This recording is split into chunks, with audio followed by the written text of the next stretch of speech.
Hello YouTubers, this is Euripides. I'm bringing my version of the Magnetohydrodynamic Motor. Here I have two 1.45 Tesla neodymium magnets that I'm inserting into the latest iteration of my motor, in quote marks. It's more like a pump, little water pump that only pumps seawater. So I'm inserting the motor, or the magnets, two of them, a distance of 53 millimeters from each other, separated by 53 millimeters of space. Now ready to be tested. The electrodes in there are spaced 12 millimeters apart, with a flow channel of 10 millimeters wide, 26 millimeters high, and the actual electrode space showing in the flow channel is 35 millimeters. Here I've got a blender model that took me about 23 hours to produce. I'm showing the Tesla valve, an airspace inside the motor that collects the hydrogen and oxygen gases that form off the electrodes.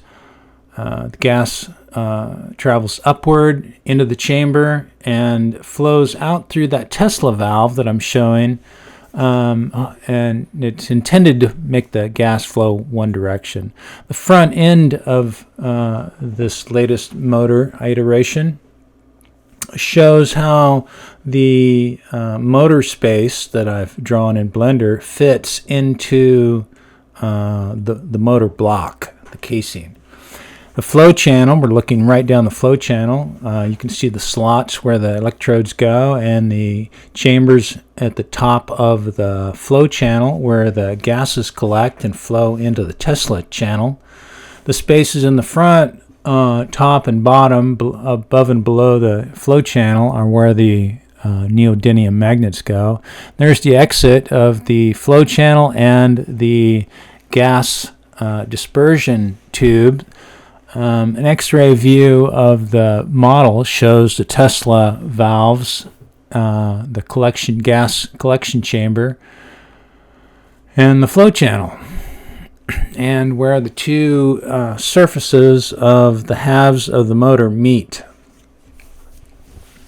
I have to make it in two pieces so that I can get the electrodes inserted into the body of the flow channel.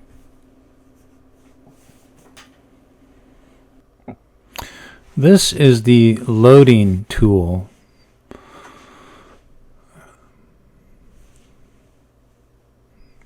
It's ramp shaped so that I can push the neodymium magnets apart as I slide them off whatever they're onto those ramps of the loader. And I have high side walls and an enclosed space at the end, and that guide on the bottom of the loader to get it in the exact spot so that I can just drop those neodymium magnets straight into the body of the motor. When it came time to test my motor, I used ocean water equivalent, which is about 30 grams of salt per gallon of water. So I just used tap water and about an ounce per gallon, and I figured that was equivalent to seawater. I took the water straight out of the tap. It's a bit warm. Dissolving the salt in it now.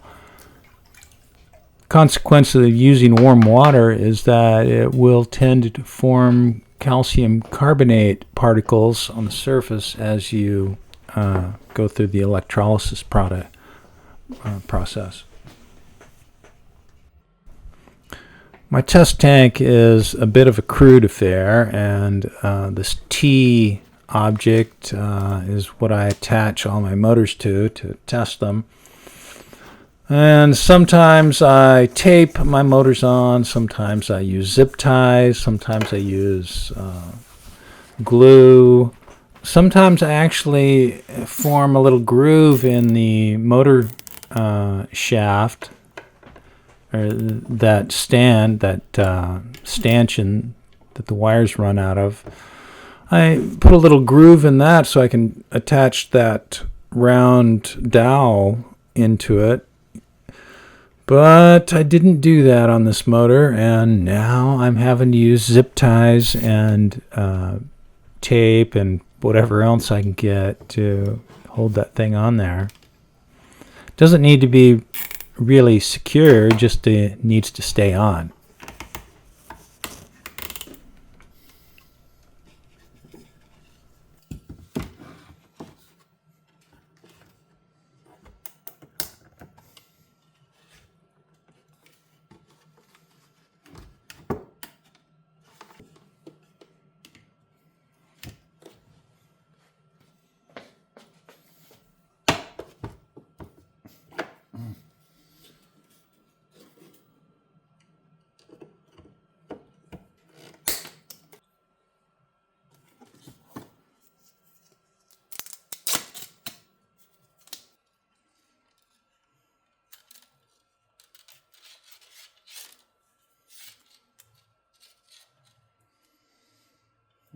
Okay, that'll work.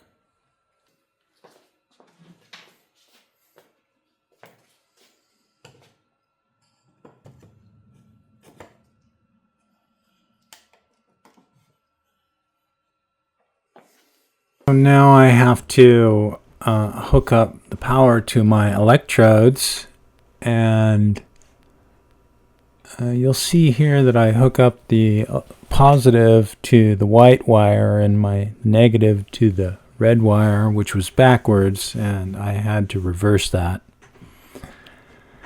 It's hard to know which one it is until I actually get the magnets in there, because the orientation of the magnetic field has everything to do with the direction of the Lorentz force being exerted on the water. You can see that I've got 32 volts running, and it immediately shot up to 3.8 amps, which tells me that the conductivity is good. There's a lot of surface area on those electrodes. They are 35 millimeters long by 26 millimeters high. So that's a lot of surface area, and they're only 12 millimeters apart. So the conductivity of the seawater allows 3.8 amps. I later found out that I just needed to adjust my power supply. I upped it to 5 amps, and it was able to transmit a full 5 amps. But as you can see, it's got some thrust to it. At 4 amps of current and a flow channel of 35 millimeters with a field strength of 1.4 Tesla, and the current is flowing 90 degrees to the flow of the magnetic field, it works out that this motor is generating 0.19 newtons of force. So on that water. So you can see that force being exerted, it's fairly strong, you know. That could power a little tiny remote control boat.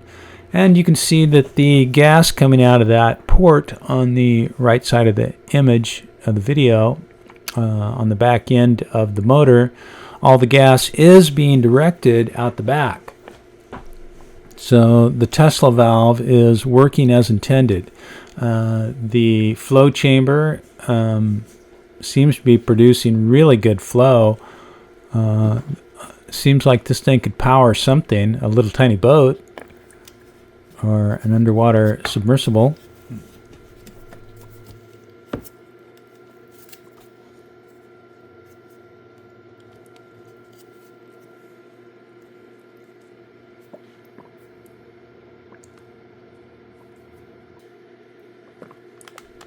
Wow, look at that gas being produced. You know, we know it's hydrogen and oxygen, 2 hydrogens with every oxygen.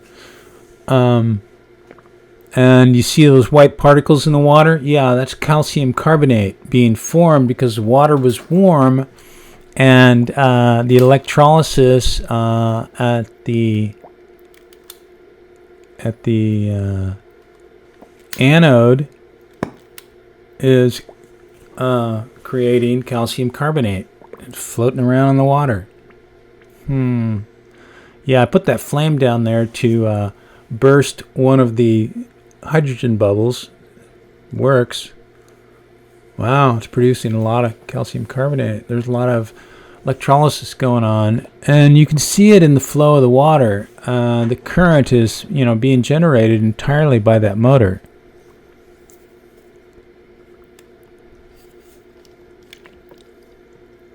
Look at that. Well, so this is the motor that's disassembled. You can see the front half, the flow chamber, is, pretty big, and the slots where the electrodes fit into the flow chamber. That opening at the top is where the gas collection chamber is above the electrodes, and it empties into the Tesla valves that take it out the back. And that's where the neodymium magnets fit, those holes in the front, top and bottom of the flow chamber. The Ender 3 3D printer that I used to make it. Here I'm showing the construction or the assembly of the electrodes, those large aluminum plates. I just slip them in right there. I marked them out so I know where to drill my holes to fit the aluminum strips that I need to construct here. They're simple, just a small strip that I just eyeball the width on. I don't want it much wider than the head of the rivet that I'm going to use to attach it. I need to use these copper strips because I can't solder a copper wire to a piece of aluminum. Or I can't. I'm sure somebody can, but I can't do it. So my workaround has been to make these copper strips, solder them to a copper wire, then rivet them to my aluminum electrodes. And I have to use aluminum electrodes because copper ones will become covered in corrosion within a few seconds of electrolysis and just stop working.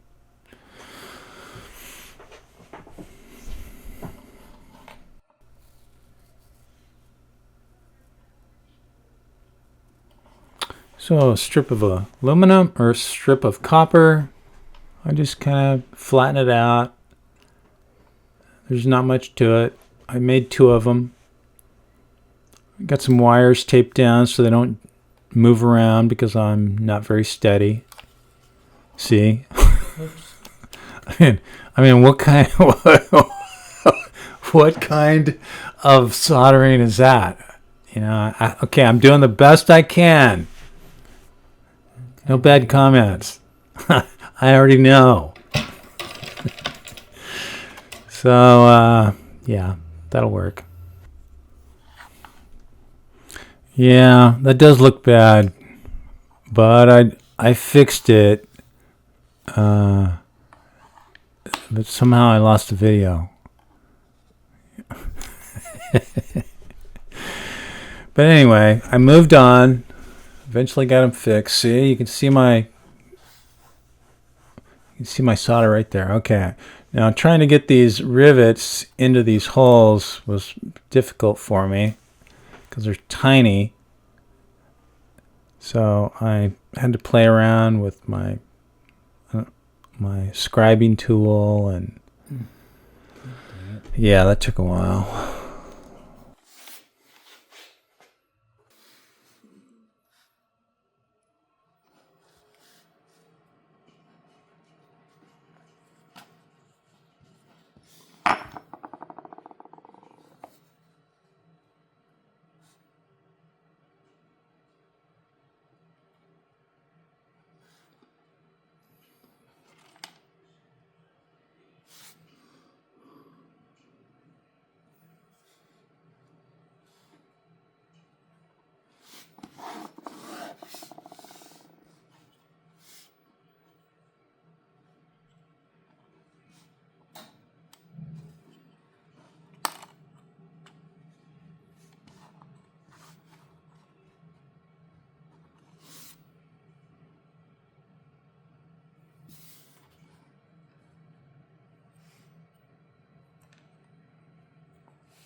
When I was trying to figure out how to make electrodes for this project to work, as you know, seawater is very unforgiving and it corrodes everything. But I found that aluminum worked surprisingly well. There's no loss of current flow over time, even though the aluminum corrodes just like anything else. It just corrodes differently. Copper tended to corrode so badly that within seconds it would stop working, and whatever force that was working at the time would just cease. So I found that I needed to use aluminum electrodes, but connecting copper wire to an aluminum electrode was very difficult, which is why I had to use this technique of riveting copper strips to the electrodes. I'm installing these electrodes in the P2M3 motor, the previous older generation of motor, before I had the gas collection chamber figured out. You can see the two holes above the electrodes. Those were where the gas would transfer from the gas collection area above the electrode into the outlet. But I think the holes just were not, the whole gas collection was not, didn't work very well in this motor. But it does show how I put the electrodes in there.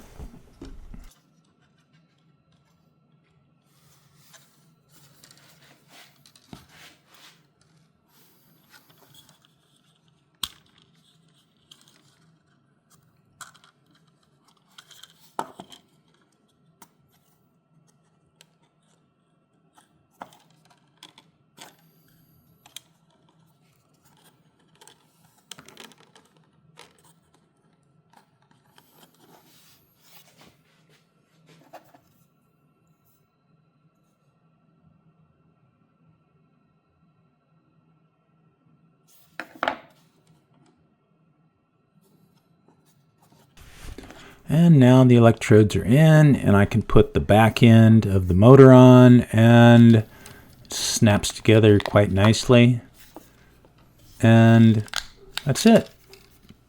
Motor is ready to go. Well, sort of.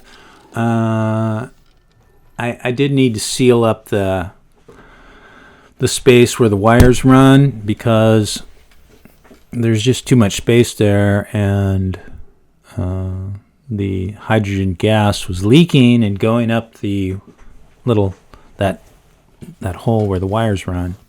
It's not good. This version of my motor, the P2M3, wasn't a bad design. It's just that there were some design considerations that didn't work. You can see in the video The outlet, there's lots of little tiny bubbles coming out, and also there's bubbles coming out of the inlet of the motor. The bubbles are coming out both ends. So the gas collection chamber that I built inside the motor flow channel just wasn't big enough. It wasn't arranged in the right manner. So the bubbles would collect in the top of this motor, and over time, as they collect, they cut off the flow of electricity. So I have to shake the motor every now and then to get the bubbles out. You can see me doing that right there.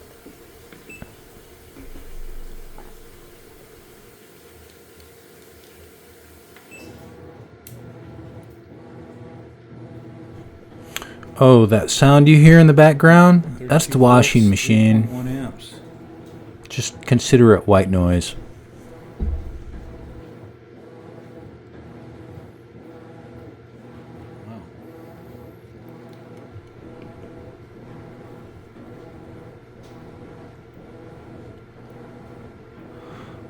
So you can see this motor has some thrust to it.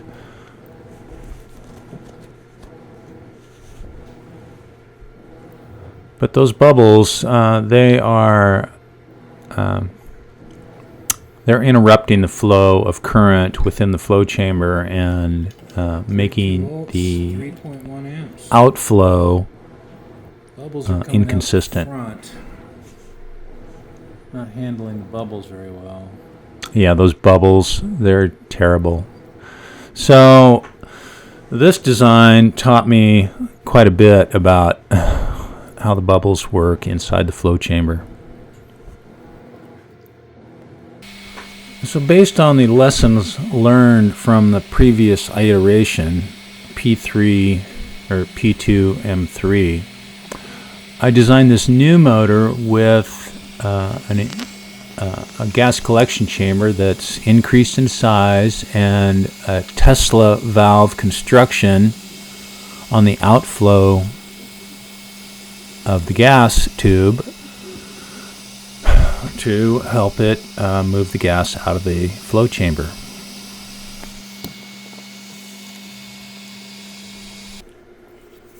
Here we can see the next iteration, P3M4 of the motor, working as intended. The gas bubbles are exiting out the back end of the motor. Just as I intended. They collect in the flow chamber, move upwards into a larger chamber, and then out through the Tesla valve through the back end of the motor. And you can see that bubbles are collecting quite nicely, moving right out. Lots of calcium carbonate built up in the water, but you can see the flow of the motor, flow of the water as the motor pushes the water through the flow chamber. There's an occasional bubble coming out the front of the motor, so that tells me that I need a little work on the gas collection chamber.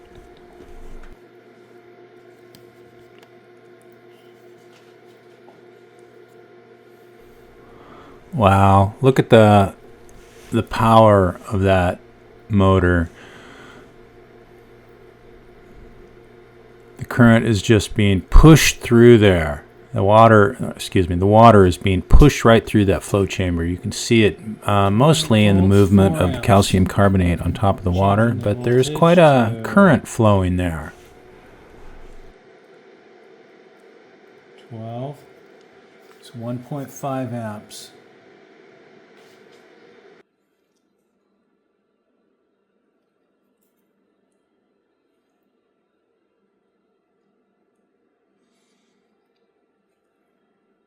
That is at 6 volts, 0.7 amps.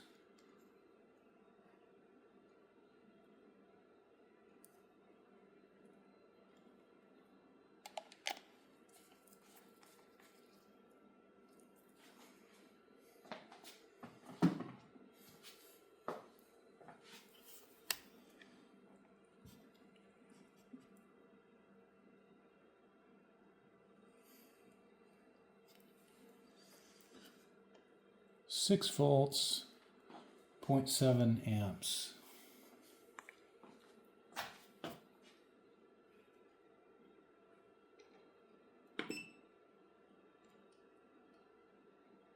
Three volts, 0.3 amps.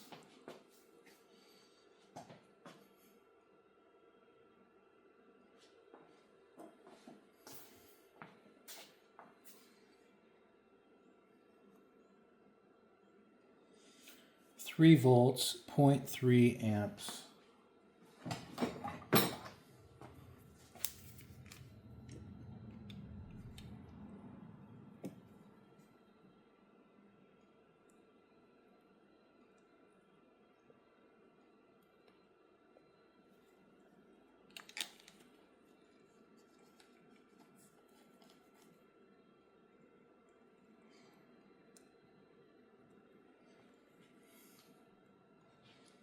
Yeah, 3 volts. Wow, even 3 volts.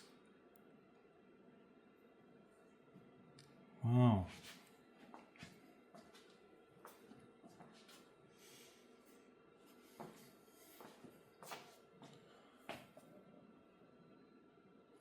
Cranking it up.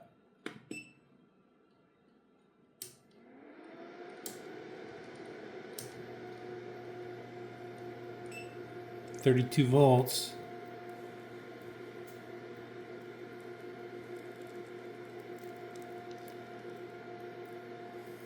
Four amps.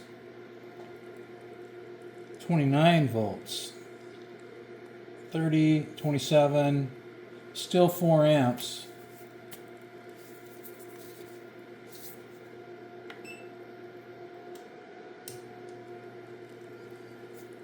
Five amps. No, still doesn't go over 4. No, 4.7, 4.6. Wow. Look at that. That's 32 volts, 4.7 amps. 32 volts, 4.7 amps. Look at that. Wow.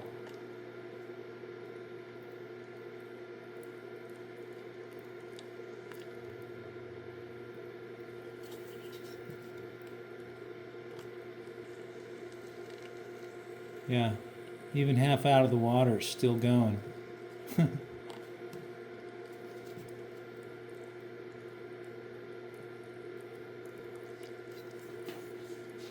Wow. Amazing.